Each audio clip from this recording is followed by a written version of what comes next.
बाद अंग्रेजों ने इन सुरंगों को हमेशा के लिए बंद कर। तलवार है जो भाला रखता था या फिर जो चाकू और छुरी रखता था, इन्हीं इसी पत्थर पर घिसाकर अपने हथियारों को जो है नमस्कार दोस्तों, मैं आपका दोस्त देवेंद्र सिंह आज आया हूँ हरियाणा प्रदेश के रोहतक डिस्ट्रिक्ट में। और रोहतक डिस्ट्रिक्ट में एक तहसील पड़ती है जिसका नाम है महम।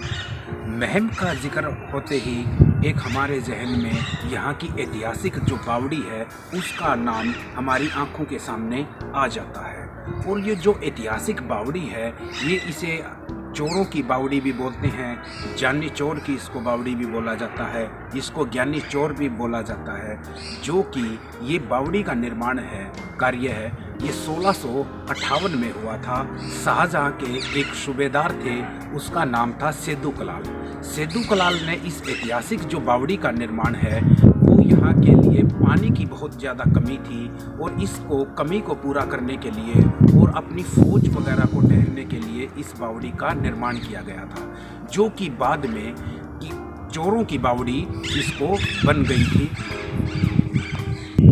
ऐसा माना जाता है कि इस ऐतिहासिक जो बावड़ी है इसमें आज भी करोड़ों अरबों का जो धन है, सोना है, आज भी इस ऐतिहासिक बावड़ी के अंदर छुपा हुआ है। तो आज हम इस ऐतिहासिक बावड़ी की जो है जांच पड़ताल करने आए हैं। इसका जो गुम हो चुका इतिहास है इसके बारे में हम जो है आपको सामने एक प्रस्तुति देने के लिए आए हैं। तो आइए ऐतिहासिक बावड़ी के अंदर चलते हैं। जो इस बावड़ी की जो ये सीढ़ियां हैं लगभग इनकी संख्या है 101 के आसपास है, लेकिन वक्त के हालात और वक्त के साथ ये इनकी जो है संख्या काफ़ी कम हो चुकी है। काफ़ी जो सीढ़ियाँ हैं ये काफ़ी, देखिए ये जर्जर हालात में है, ये काफ़ी संख्या इनकी टूट चुकी है। लेकिन जब ये इनका निर्माण किया गया था सेदू कलाल के द्वारा, शाहजहाँ के सूबेदार के द्वारा, तो इनकी जो उस टाइम जो संख्या, इन सीढ़ियों की संख्या है 101 की। जानी चोर जो है अपने घोड़े के साथ इन्हीं सीढ़ियों के माध्यम से नीचे उतरता था। और जो सामने की मैं आपको एक दिखा रहा हूँ, एक बावड़ी, एक तालाब, उसी तालाब में अपने घोड़े के साथ छलांग लगा देता था और जो धन होता था वहीं पर उन्हीं भूल भुलैया के अंदर जो है वहाँ पर छुपा देता था। आज भी वहाँ पर करोड़ों अरबों का जो धन है वो आज भी वहाँ पर विलुप्त है, गायब है। आज मैं आपको दिखा देता हूँ कुछ यहाँ पर छोटी ईंटों की जो है ये बावड़ी पड़ी। आज इन ईंटों का मिलना बिल्कुल नामुमकिन है। यहाँ पर पाइप कुछ हैं जो काफ़ी होल बने हुए हैं, कुछ पाइपों के निशान हैं। इन पाइपों के माध्यम से ही बाहर से पानी जो है इस बावड़ी में आता है, कुछ ऐसा यहाँ पर प्रतीत हो रहा है।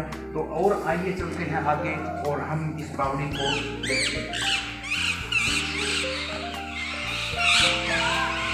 ये उस समय का जो है एक यहाँ पर वास्तुकला का एक अपने आप में बहुत ही शानदार नमूना है। ये यहाँ पर बावड़ी का जो एंट्री का जो गेट है ये यहाँ पर बनाया गया है उस समय के शाहजहाँ के जो है सूबेदार के द्वारा। यहाँ पर इस बावड़ी के अंदर जो है फौज भी रहती थी जो शाहजहाँ की, और यहाँ पर आराम प्रस्त के हिसाब से इस बावड़ी का निर्माण कार्य जो है करवाया गया था। और ये बावड़ी अपने आप में बहुत सारा इतिहास जो है पिरो कर रखी गई है, क्योंकि आसपास जो है रहने के हिसाब से ये सराय बोल सकते हैं आप। मैं आपको ये एक और बड़ा जो गेट है अभी मैं दिखाना चाहूँगा, मैं ऊपर की तरफ। ये भी अपने आप में वास्तुकला का शानदार जो नमूना है। और ये बहुत सारी जो चीज़ें हैं यहाँ पर, बहुत सारी सुरंगें जो हैं इस बावड़ी में बनी हुई हैं, जो कि बाद में अंग्रेजों के द्वारा बंद कर दी गई थी। और ये सुरंग है 1, 2, 3, यहाँ पर जो है स्टार्टिंग में 3 सुरंगें हैं। और इसके अंदर भी मैं आपको कुछ सुरंग जो है बनी हुई है जो कि बाद में बंद कर दी गई थी, वो भी मैं आगे दिखाऊँ। ये वो ऐतिहासिक जो है हुआ है जो कि बाद में आज इसका जो है पानी जो है काफ़ी काला पड़ गया था। इस यहाँ पर जो है सोने की काफ़ी तलाश की गई थी कि वो जो करोड़ों का, अरबों का जो धन है वो कहाँ है। काफ़ी इस पानी मैं आपको बिल्कुल आपके सामने से बहुत सारे जो सुरंगों के रास्ते दिखा रहा हूँ। ये जो बीच में जो ऐतिहासिक जो तालाब है, इस पानी को निकालने के लिए काफ़ी कोशिश की गई सरकार के द्वारा, लेकिन ये जो पानी है नीचे से जो चौआ है जो पानी का वो फूटा हुआ है नीचे से झरना, इसे कि सौरभ का झरना भी बोला जाता है। और ये इस पानी को निकालने की जितनी भी कोशिशें थी वो सारी की नाकाम रही। जितने भी यहाँ पर अंदर भी काफ़ी सुरंगें बनी हुई हैं, ये सुरंगें जो है हिसार, लाहौर और नई दिल्ली तक जाती हैं। उस समय में अंग्रेज़ों के टाइम में यहाँ पर एक बारात रुकी थी और ये जो बारात है वो यहाँ से एक शॉर्टकट तरीके से दिल्ली जाना चाहती थी, लेकिन वो जो बारात है वो रास्ता भटक गई। रास्ते में न ही वो दिल्ली पहुँच पाई, न ही लाहौर पहुँच पाई, न ही हिसार पहुँच पाई। तो बहुत सारी जो है इंसिडेंट, उसके बाद ऐसा इंसिडेंट हुआ वो बारात वाली घटना का, बाद में अंग्रेज़ों ने इन सारी की सारी जो सुरंगों को बाद में बंद कर दिया गया कि कोई भी व्यक्ति इन भूल भुलैयाओं में जो है भटक ना सके। काफ़ी जो है इन सुरंगों के माध्यम से और भी जो है जानी चोर का जो है खजाना ढूंढने की भी कोशिश की गई, लेकिन जो भी व्यक्ति इन सुरंगों के अंदर गया वो न ही कभी बाहर निकल पाया और इन भूल भुलैयाओं में जो है सिमट कर रह गया और गुमनामी के अंधेरों में खो गया। ऐतिहासिक दरवाजा है उस टाइम का, यहाँ का बावड़ी का, और ये काफ़ी फेमस है और ये बहुत ही अद्भुत है, बहुत ही शानदार। ये अपने आप में एक बहुत सारे उस समय की जो है वास्तुकला का एक नमूना है, जो कि शेडो कला द्वारा बनाया गया था उस समय शाहजहाँ के टाइम पर। और जो 1658 में इस दरवाजे का निर्माण किया गया था, उस समय शाहजहाँ का टाइम जो जा रहा था, और उस समय 1658 में औरंगजेब जो है भारत का जो है दिल्ली का बादशाह उस टाइम बन रहा था। तो आइए अंदर चलते हैं और अंदर का नजारा देखते हैं।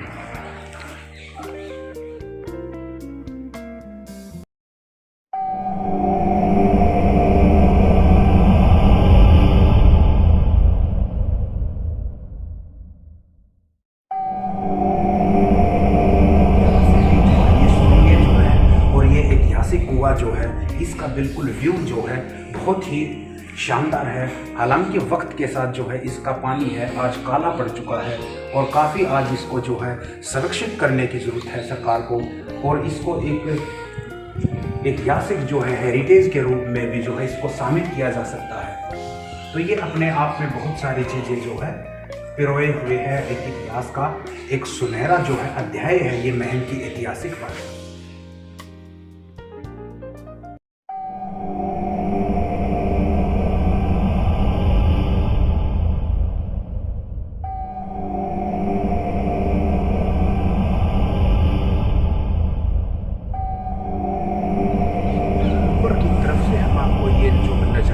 इसका दिखा देते हैं ऐतिहासिक जो कुआं था बावड़ी का, और ये काफ़ी बहुत ही शानदार जो है यहाँ से व्यू है इसका।